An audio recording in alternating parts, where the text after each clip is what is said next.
Vous voyez tous ces orphelins que nous avons dans l'église? Alléluia. Moi, je me réjouis pour vous. Alléluia. Parce que Christ nous a dit que nous ne devons plus nous appeler orphelins. Alléluia. Parce que le consolateur était déjà venu. Alléluia. Alors dis à ton frère qui est à tes côtés, arrête de pleurer.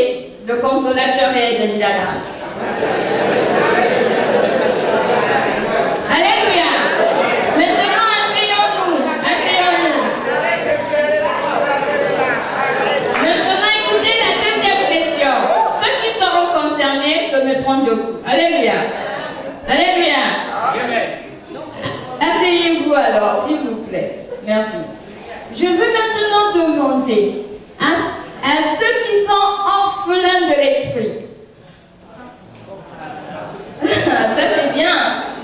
Les orphelins de père et de mère sont concernés, ils se sont levés tout de suite. Mais moi je demande à ceux qui pensent qu'ils ont été orphelins de l'esprit, l'esprit de Dieu. Est-ce qu'il y a des orphelins de l'esprit parmi nous? Non.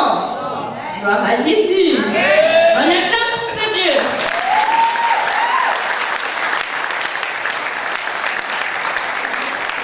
Alors comme il n'y a pas d'orphelins en esprit, ça veut dire qu'il y a des pauvres en esprit, n'est-ce pas? Vous voulez même pas être pauvre en esprit? Non. La Bible dit que sur les monts de béatitude, Christ a dit quoi? Heureux. Mais moi j'aime bien ce que vous dites, qu'il n'y a même pas de pauvre en esprit. Christ dans sa bonté, il est allé plus bas. Cherchez seulement ceux qui sont démunis même en esprit, là, très pauvres, pour leur dire que vous verrez le royaume. Alléluia. Mais si vous n'êtes même pas pauvre en esprit, ça veut beaucoup dire. C'est que vous avez confiance en Dieu. C'est que vous savez qu'il y a un vengeur dans votre vie. Alléluia. C'est aujourd'hui le thème de cette prédication. Les larmes de ton corps sécheront parce que ton vengeur est vivant. Si tu sais ça, il y a des choses qui ne pourront plus arriver dans ta vie. Si tu sais que tu es un vengeur, tu n'auras plus besoin de te venger par toi-même. Alléluia. Il n'y aura plus des frères qui diront non, je ne suis plus chrétien pour l'heure. Je me venge d'abord, ensuite je reviendrai dans ma peau de chrétien. Non. Si tu écoutes ce message ce matin, tu comprendras que tu es un vengeur. Je veux demander à un frère de m'aider à lire la parole. Le frère David, merci. Comme ça, nous allons marcher un peu plus vite. Nous allons prendre Jérémie 50. Jérémie 50, versets 33 à 34. Écoutons la parole de Dieu au nom de notre Seigneur Jésus-Christ.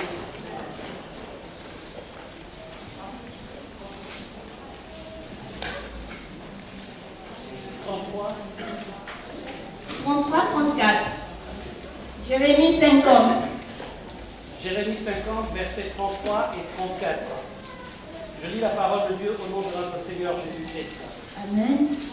Ainsi parle l'Éternel des armées. Les enfants d'Israël et les enfants de Juda sont ensemble opprimés. Tous ceux qui les ont emmenés captifs les retiennent et refusent de les relâcher. Mais leur vengeur est puissant.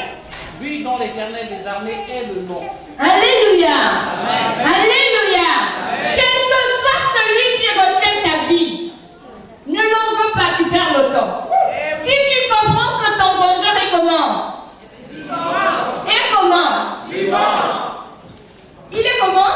Vivant. Vivant. Et il est aussi comment? Puissant. Alléluia. Il n'est pas seulement vivant. Toi et moi, nous sommes vivants, nous ne sommes pas puissants. Il y a une différence. Alléluia.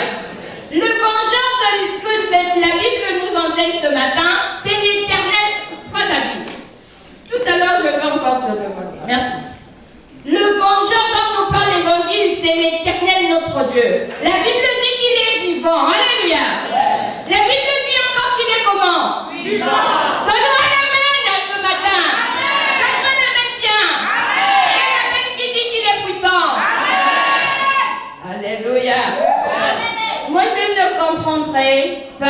seule chose ce matin. Que quelqu'un passe des nuits entières sans trouver le sommeil pour réfléchir à comment il va se mettre devant ses ennemis. Alors que la Bible dit, ne t'embête pas, c'est moi qui mettrai tes ennemis devant toi. Alléluia. Nous n'avons pas besoin de nous mettre devant nos ennemis. Nos ennemis sont nos frères, nous devons prier pour eux. Parce que nous connaissons celui qui est puissant, celui qui dit dans sa parole, je me leverai pour tous ceux qui refusent de libérer. Alléluia. Ce matin, tu vas dire à ton voisin, tu es un danger pour celui qui te retient. Tu es un danger pour celui-là qui te retient. Alléluia. Parce que dès l'instant que quelqu'un te retient là, ça veut dire que ton vengeur est déjà debout. Alléluia. Tu vas continuer à dormir, continuer à l'aimer, continuer à prier pour lui, pour dire Seigneur, je t'aime davantage. Parce que même quand tu n'es pas au courant, alléluia, tu n'es même pas au courant, mais lui se lève déjà pour se venger. N'est-ce pas merveilleux? Alors pourquoi nous devons nous affaiblir? Pourquoi nous devons laisser tomber nos projets? Parce qu'on se dit déjà, ah, ces projets-là, je ne peux même pas. C'est pas fait pour nous. C'est fait pour toi. Dis à ton frère, c'est fait pour nous. Il n'y a aucun projet qui ne soit pas fait pour nous. Il n'y a pas un monde à double vitesse avec la vie de Dieu. Si c'est possible pour l'autre, c'est aussi possible pour. Alléluia. Fortifie-toi dans l'Éternel. Nous allons dire quelque chose et nous allons le dire mieux. Pourquoi nous devons nous fortifier en Dieu? Nous ne devons pas chercher des hommes pour nous soutenir. Nous n'avons pas besoin des cannes pour nous soutenir. Nous avons besoin que nos vies soient fortifiées dans le Seigneur. C'est pourquoi nous allons appeler encore le frère Gabi. Dans Philippiens 4, 13, c'est même des messages de mémoire, ça. Hein? Le pasteur a raison. Il faut qu'il y ait des passages de mémoire à l'église. On l'aurait cité directement. Hein? Je prie tout par celui qui me fortifie. Je prie tout par celui qui me fortifie. Alléluia. Est-ce que le frère Gabi a encore besoin de lire? Non. Nous ne devons pas compter sur des personnes qui nous environnent. Parce que moi, si je te dis aujourd'hui que je te ferai ci, demain je te donnerai une explication derrière. Alléluia. Tu seras dessus éternellement. Alors que la Bible dit, je prie tout par celui qui me fortifie. Et celui qui te fortifie, c'est qui? Alléluia. Mais quand il dit, je te fortifie, il faut décortiquer. Parce que la Bible dit, je prie tout. Ce tout, c'est un tout sans exception. Alléluia. Donne-moi un amen. C'est un tout sans exception. Donc, ça veut dire quoi? Il te fortifie par la puissance de la grâce. C'est à lui la grâce. Il fait grâce à qui? Il veut. Et quand tu es dans le besoin, il prie tout pour toi. Il arrive automatiquement dans la puissance de sa grâce. Et il vient, il te bénit. Qui est semblable à lui? Tout à l'heure, on l'a chanté. Qui est comme lui? Quand il dit que vous devez être fortifié par moi, ce n'est pas par hasard. Il dit, il vous fortifie dans la grâce. Il vous fortifie dans la force de la promesse. Alléluia. Il y a une promesse qui est lancée. La Bible du début à la fin, c'est un livre de promesses. Alléluia. Et quand vous avez foi en la parole de Dieu, c'est que vous avez compris à l'assurance des choses que vous espérez voir. Alléluia. Et donc Dieu, quand il dit, je puis tout, ça veut dire que dans la promesse, si tu as une promesse, tiens-la bien forte. Alléluia. Si tu es la femme et l'homme de promesse, tu es difficilement abordable par l'ennemi. Parce que tant que la promesse de Dieu ne s'est pas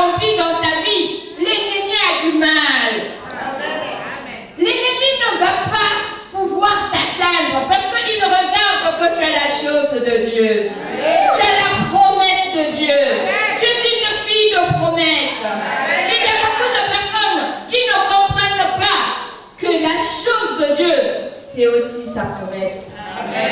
Quand Dieu te visite, il fait une promesse. Mais quand tu dis, je prie tout par celui-là qui me fortifie, c'est aussi dans la puissance de la promesse. Ça s'accomplira. La Bible dit, certainement. Amen. Alléluia. Amen. Et quand il le dit encore, je prie tout par celui qui me fortifie, il y a aussi la puissance de Jésus-Christ dans cette promesse. Amen. Tu peux être abattu, tu peux être à terre, mais la Bible dit, il y a un seul qui peut te lever. Celui qui te relève, qui te tend la main, qui te relève, c'est celui-là qui est puissant. Il prend du vil et il remet comment? Hein? Comment? Voilà. Il te remonte vers la gloire. Alléluia. Ce matin, il y a une personne qui va arrêter de pleurer. Ce matin, il y a une personne qui va arrêter de se justifier aux autres. Le justificateur est vivant. Alléluia. Alléluia. Oh, donne-moi un amen. Amen. J'aime les amens. Il y a une chose que moi je ne comprendrai pas. Ce matin, j'ai plein de choses que je ne comprendrai pas. Que ça vous arrive et que ça m'arrive. Alors que je connais et j'ai écouté la parole de Dieu. Je vais demander au frère Gabi de lire un verset plus en avant, Philippiens 4, 12. Quelque chose que nous n'arrivons pas à admettre dans notre vie. Mais l'apôtre Paul nous le dit clairement. Lisons la parole de Dieu. Philippiens 4, 12, parole du Seigneur. Amen. Je sais vivre dans l'humiliation et je sais vivre dans l'abondance. En tout et partout, j'ai appris à être rassasié et à avoir faim, à être dans l'abondance et à être dans la disette. Parole du Seigneur. Alléluia. Ça, c'est la chose que nous refusons d'admettre. Simplement parce que nous voulons condamner celui qui est notre vengeur. Nous voulons tout le temps lui dire, Seigneur, il me faut ceci. Seigneur, il me faut cela. Jamais, aucune fois, nous avons accepté de vivre les deux. Alléluia. De vivre dans l'abondance et de vivre dans la disette. Alléluia. Pourquoi la disette t'empêche de glorifier Dieu? Et l'abondance, elle est même trop dangereuse que la disette. Alléluia. Parce qu'il y a beaucoup de personnes qui ont changé de direction à cause de l'abondance. Il y a des personnes qui ont trahi leur propre frère à cause de l'abondance. Mais quand tu es dans la disette, il faut faire encore plus attention. Parce que dans la disette, il y a des personnes qui se sont rendues fugitives. Ils ont quitté les lieux de culte. Parce qu'ils se sont... Ils ont cru qu'ils étaient exclus des communautés. Alléluia. L'apôtre Paul dit, autant je peux vivre dans l'abondance, autant j'ai appris à vivre dans la disette. Les Africains disent,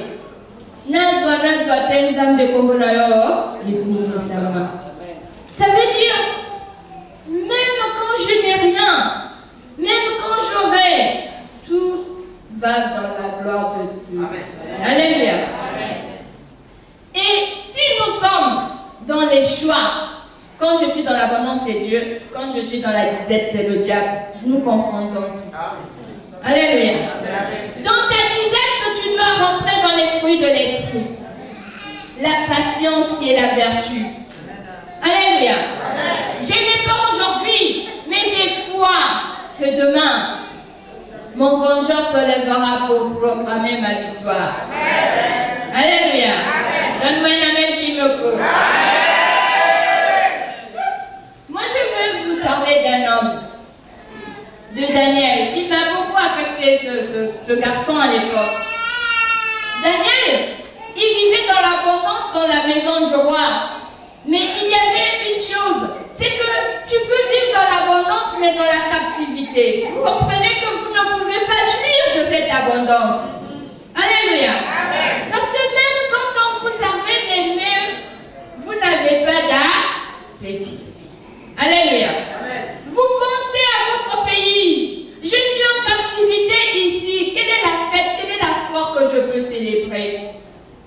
Alléluia.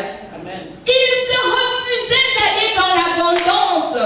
Parce que l'abondance fait faire des troubles à plusieurs personnes. Mais Daniel avait la révélation.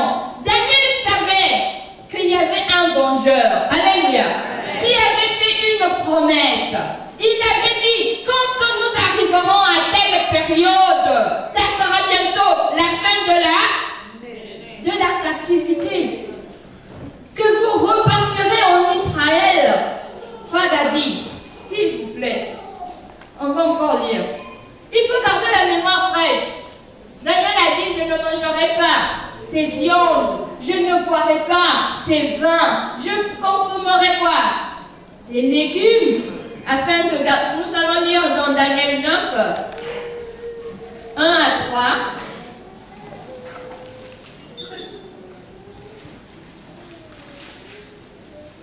Amen. Amen. Je lis la parole de Dieu dans Daniel 9, versets 1 à 3. La première année de Darius, fils d'Assuérus, de la race des Médès, lequel était devenu roi du royaume des Chaldéens, la première année de son règne, moi, Daniel, je vis dans les livres qu'il devait s'écouler 70 ans pour les ruines de Jérusalem, d'après le nombre des années dont l'Éternel avait parlé à Jérémie, le prophète. Je tournai ma face vers le Seigneur Dieu afin de recourir à la prière et aux supplications, en jeûnant et en prenant le sac et la cendre. Alléluia. Alléluia. Donne-moi un amen, s'il vous plaît. Amen. Il est temps maintenant de ne pas s'asseoir. Le temps est arrivé de rappeler au Seigneur, alléluia, que c'est la fin de mes situations. Chacun de nous a un délai. L'Éternel a conclu des délais dans chaque situation dans nos vies. Je ne connais pas ce matin ta situation. Mais moi, je suis consciente de la mienne. Et ce matin, je me lève. Je dis, Seigneur, je viens au rappel de la date de la fin de ma captivité. Si j'ai une situation qui a toujours tracassé mon existence, je dis, Seigneur, je viens au rappel à la fin de cette situation. Amen. Si tu es célibataire ce matin, dis au Seigneur, je viens au rappel, oh Dieu, le célibat va s'arrêter.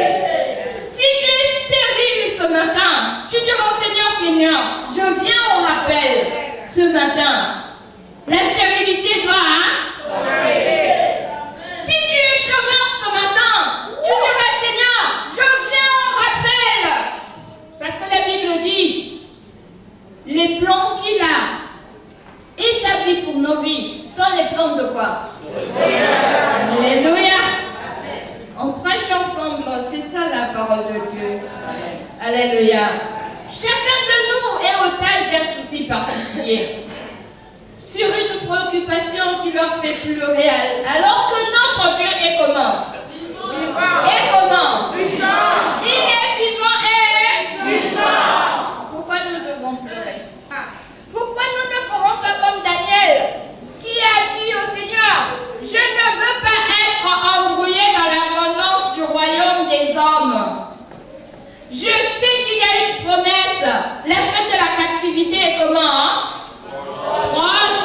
Je dois rester sobre. Je dois rester vigilant. Je dois rester dans la prière. Je dois faire des prières, des supplications, des jeûnes. Quand on parle de jeûne, vous allez voir l'église. Alléluia. Hein? Vous comprenez, il y a des maux d'estomac qui ressortent. Moi, je vais vous dire, j'ai l'ulcère de l'estomac. Mon père, quand il apprend seulement que l'église sera en jeûne, il vient vite, parce que c'est mon médecin. Il vient vite me voir pour me convaincre à ne pas me mettre dans le jeûne là. Il dit, mais maman, Dieu te connaît dans ta foi. Tu ne peux pas faire le jeûne. Toi, tu as l'estomac. Alléluia. Mais moi, je viens de faire un mois de jeûne. Je vous le disais tantôt, c'est ce matin que j'ai terminé mon jeûne de 30 jours. Amen. Alléluia. L'estomac n'a pas de puissance. L'estomac n'a pas de pouvoir. C'est un jeûne de foi pour rappeler au Seigneur que je viens au rappel de la date de la fin de ma situation. Alléluia. C'est ce matin que ça doit se faire. C'est ce matin que ça doit se décider. C'est ce matin que tu dois prendre conscience à ta vie spirituelle de la démarche dont tu as choisi d'aller avec le Seigneur. Alléluia. Amen. Que Dieu te bénisse, mon frère. Ça, c'est un amen que j'attends. J'entends quelqu'un me donner un amen bien.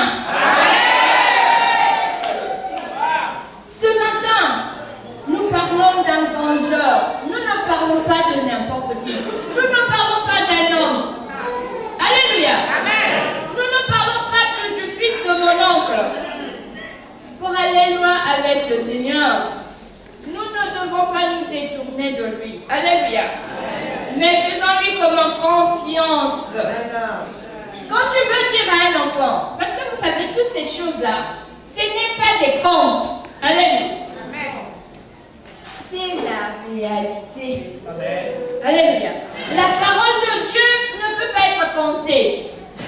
La parole de Dieu doit être vécue. Alléluia. Chaque jour de notre vie, nous devons vivre à la lumière de l'évangile. Moi, je vais vous dire quelque chose. Vous allez me dire ce qu'on fait. Je ne sais pas si le signe est conventionnel. Pour faire taire quelqu'un qui fait un peu trop de bruit, vous ferez comment pour ne pas alerter tout le monde? Quel est le signe que vous lui montrerez? Ah, ma soeur, lève-toi et montre-nous ça correctement. Ah, c'est l'index. Prenons tous l'index là. Prenons l'index. Mettons l'index à la bouche. Alléluia. Moi, je sais qu'il y a des personnes qui ont trop dit des choses pour vous. Malgré que vous avez fait ça, il y a des paroles qui se sont infiltrées par là. Ah bon? Alléluia. Maintenant, moi, je vais vous dire ce que l'Éternel dit. Quand il se vengera pour toi, tu ne seras plus la même personne. Dis à ton voisin, quand il se vengera pour moi,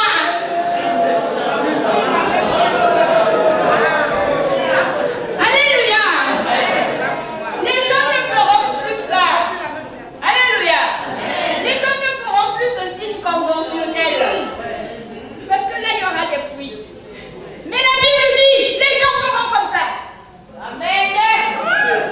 Montre à ton voisin comment les gens feront quand le vengeur se vengera. Lisons cela, ce n'est pas un conte. Papa, on y va. Michée 7 au verset 20. Nous allons écouter la parole de Dieu. Quand il se vengera de ta situation, plus personne n'aura un mot à ajouter. Les gens seront émus de te voir. Et toutes les mains seront lourdes. Alléluia. C'est ça qu'on appelle la restauration. Ce n'est pas peu, hein? On écoute la parole de Dieu alors. Michée 7 au verset 20. Tu témoigneras de la fidélité à Jacob, de la bonté à Abraham, comme tu l'as juré à nos pères au jour d'autrefois. Ça c'est combien? Michée 7, verset 20. 30 du verset 16 à 20. 16 à 20. Je lis la parole de Dieu, Michée 7, Oui. verset 16 à 20. Les nations le verront et seront confuses avec toute leur puissance. Elles mettront la main sur la bouche, leurs oreilles seront assourdies. Elles mettront la main sur la bouche. C'est quoi la main? Moi je veux qu'on me montre la main. La main c'est celle-ci, hein? Quand moi j'étais petit, on avait dans les citations ma main, voici. Mets-la maintenant sur la bouche. Les nations, ce n'est même pas une personne, c'est toi papa. Les nations Donne-moi un amen. Il ne s'agit pas là d'une seule personne qui mettra la main. Il s'agit de quoi?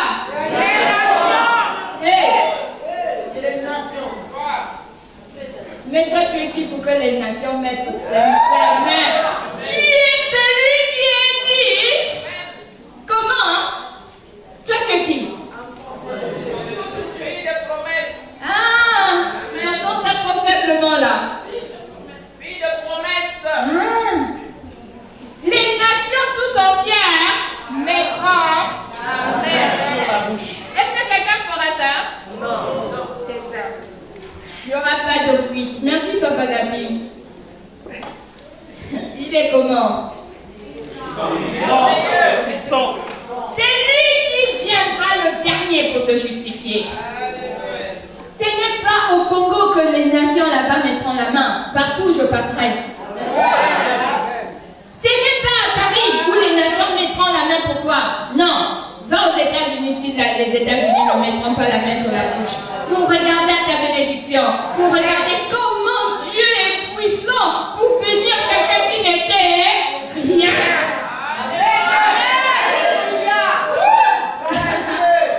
Viens ton voisin. Aujourd'hui je ne suis rien. Mais demain ils mettront la main.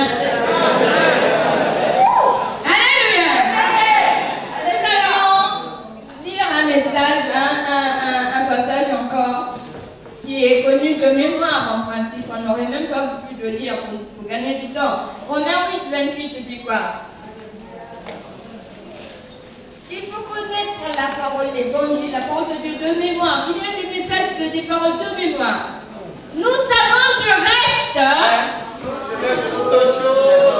Concours.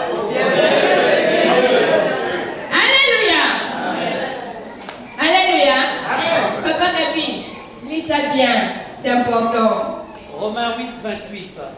Nous savons du reste que toute chose concourt au bien de ceux qui aiment Dieu, de ceux qui sont appelés selon son dessein. Toute chose concourt au bien de tout le monde. Non.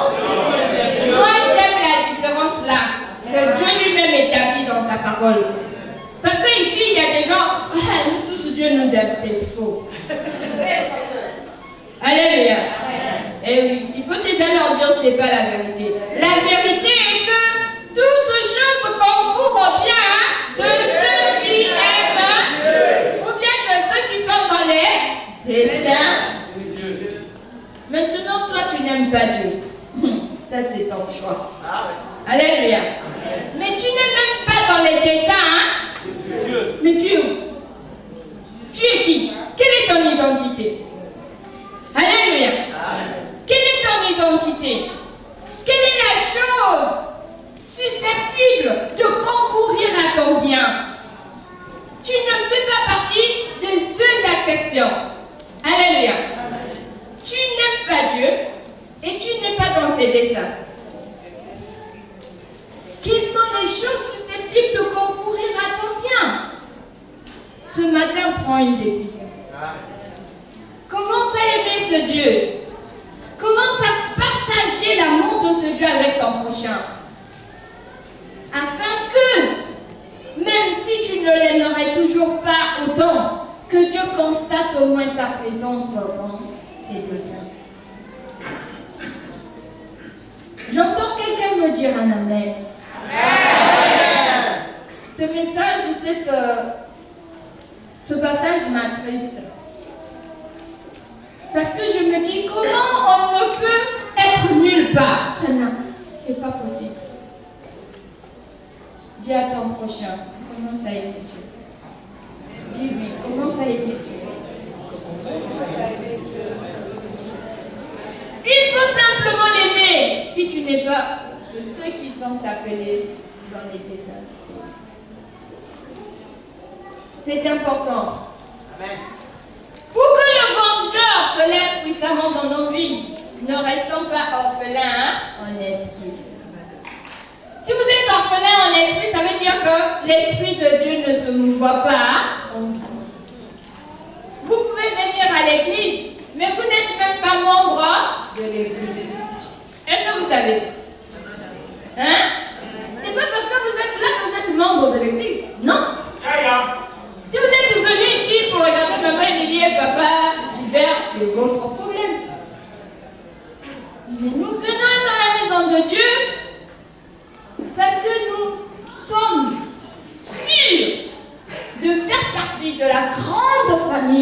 Jésus-Christ. Amen. Aujourd'hui, je vais vous dire quelque chose.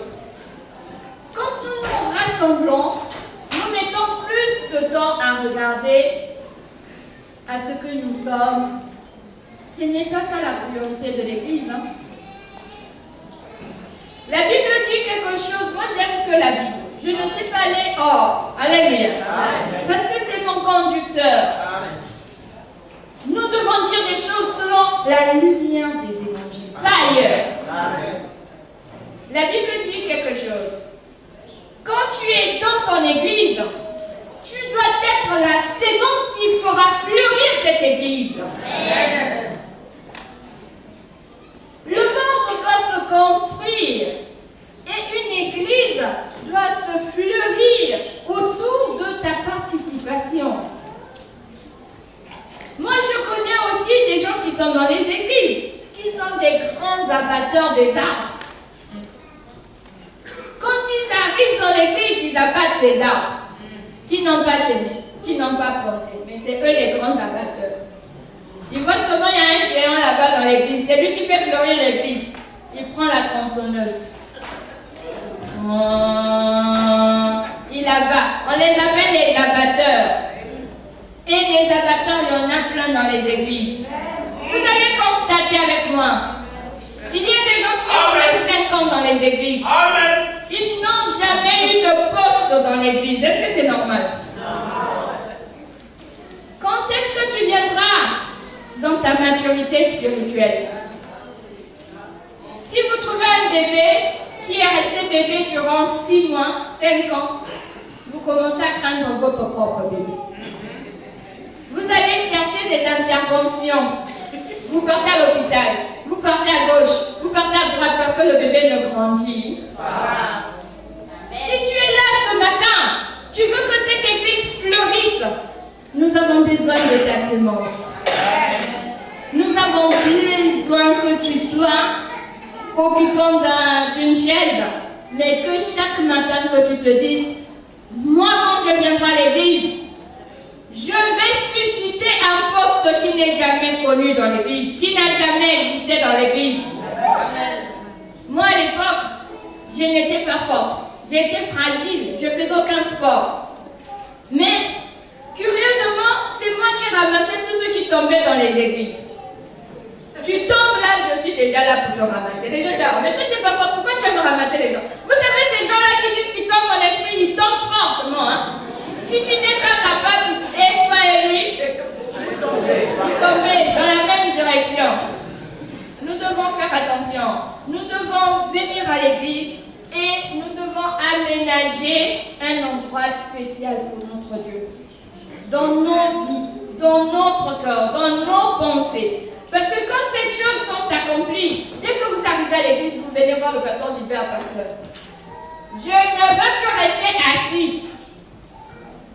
Je veux m'occuper d'eux. Alléluia. C'est pas le pasteur qui te dira non. Parce que tu veux que l'église fasse quoi? Fleurisse. Dis à ton ami, je ne suis pas un abatteur.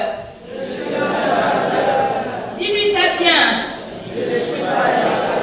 Mais je suis celui qui fera fleurir l'église.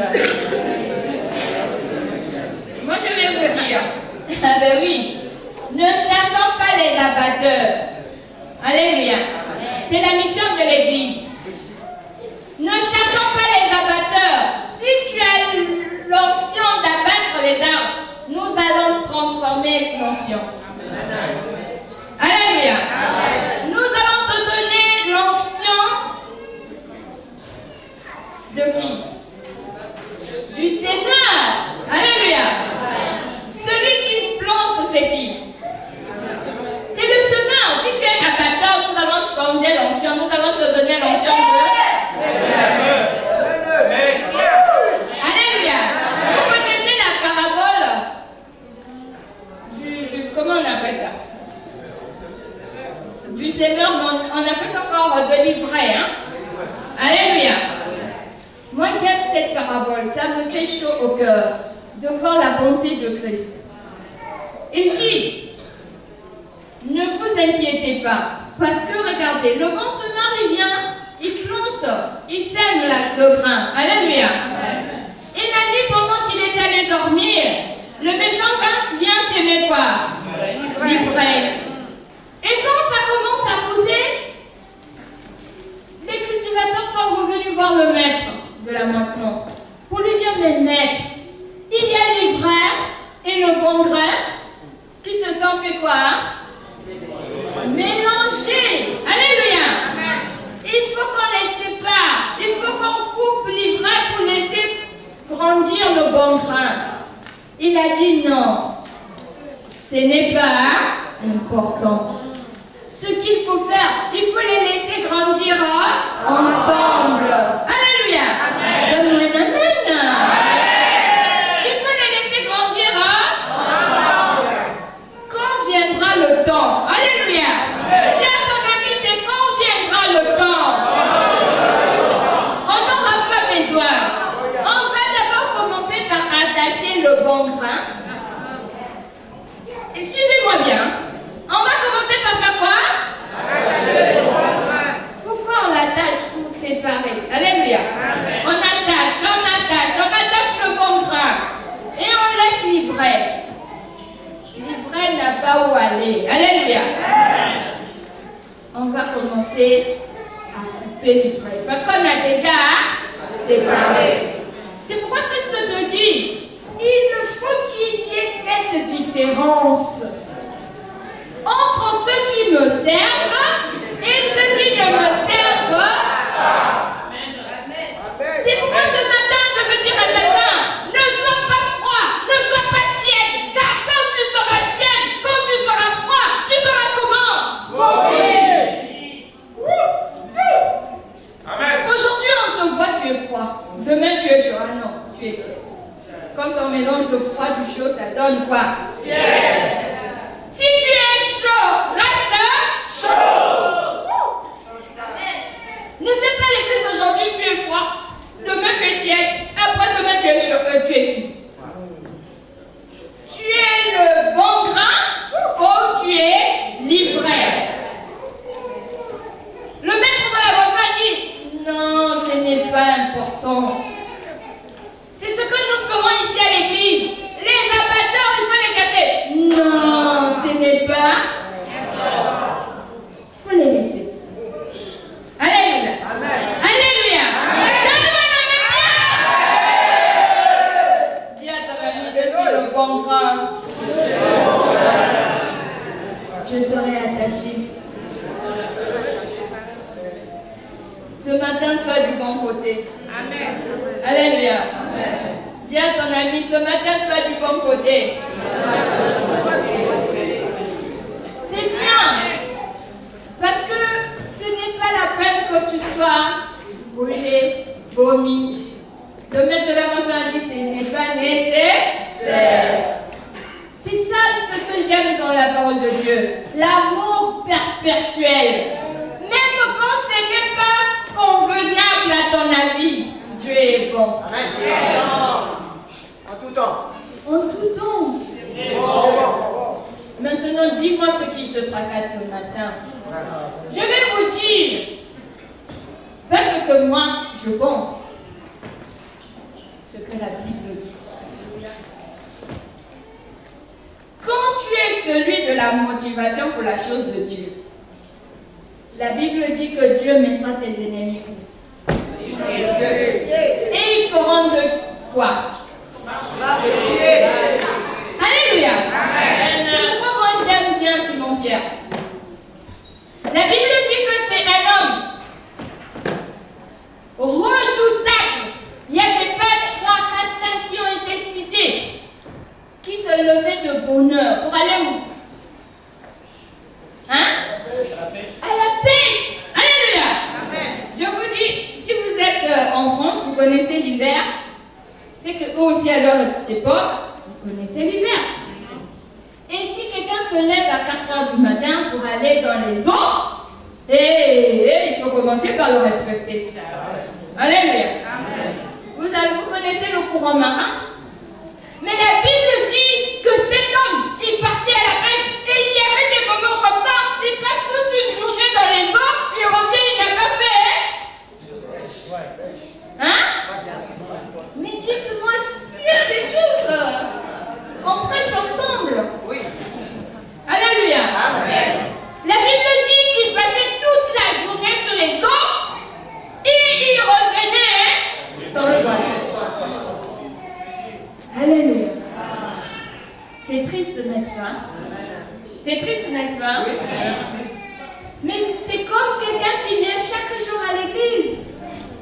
et qui ne voient pas la main de Dieu dans sa vie. Une fois, un journaliste m'a posé la question. Pourquoi une femme comme vous passez votre temps à parler de Dieu à longueur de journée? Je lui ai dit, j'ai tout fait. J'ai tout vendu. J'ai voyagé par le monde. Mais j'ai toujours eu soif de Dieu. Amen. Il n'est comparable à aucun fait. Amen. Alléluia. Amen. Je suis aujourd'hui moi-même rassurée que si je ne suis pas en train de prêcher, c'est que je ne fais rien de spécial. Amen. Mais quand Christ va se lever dans la vie de Simon-Pierre, Simon-Pierre le voit marcher où? Simon-Pierre dit non, je dois me frotter les yeux. Christ arrive sur les eaux.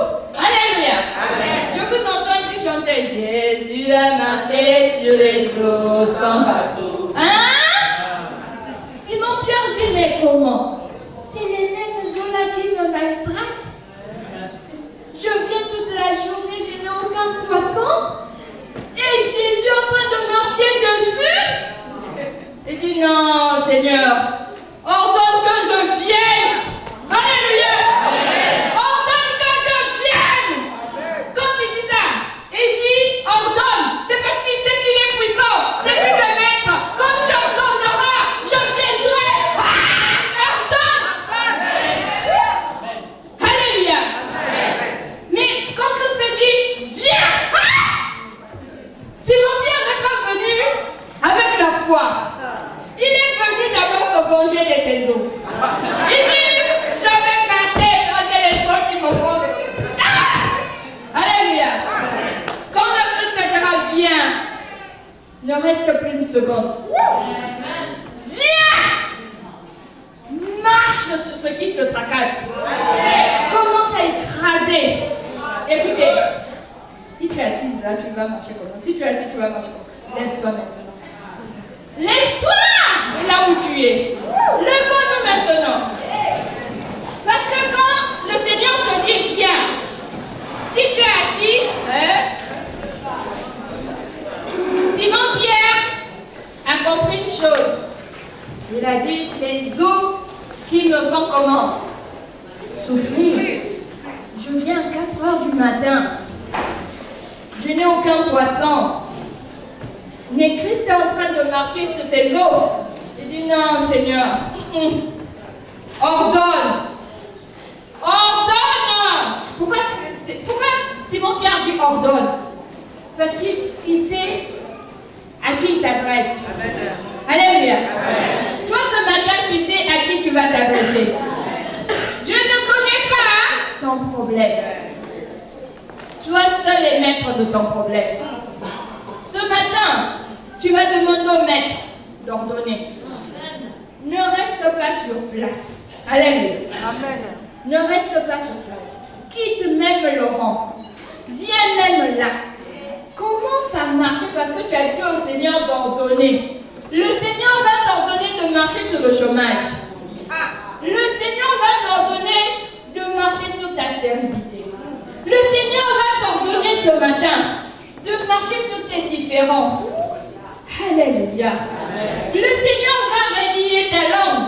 Alléluia.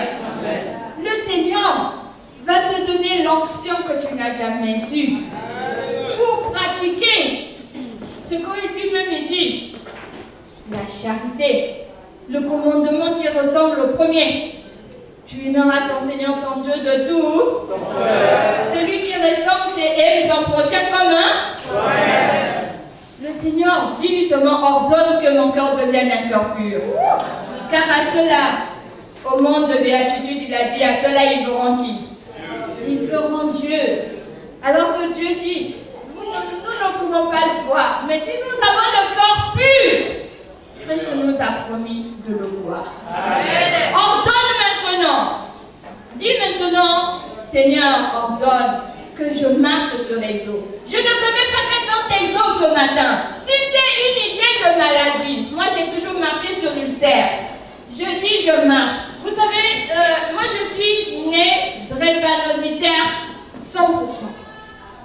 Mais le Seigneur a changé ma vie. Amen. Il a ordonné que je marche sur la drépanocytose. Aujourd'hui, la maladie m'a quitté. Je ne fais aucune crise de drépanocytose. Alléluia. Je sais qu'il y a des personnes ici qui ont des maladies qu'ils n'arrivent jamais à citer. Parce qu'ils pensent que c'est une maladie de honte. Est-ce que c'est toi qui as choisi la maladie? Alléluia.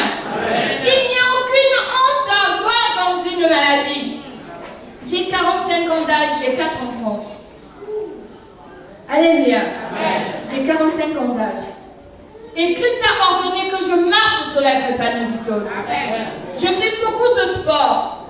Je cours chaque dimanche. Les gens sont étonnés dans ma vie de me voir courir.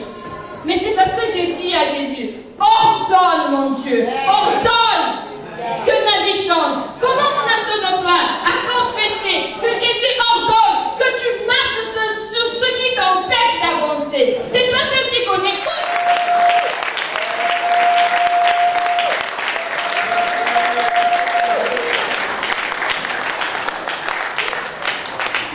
Seigneur, bénisse sa parole.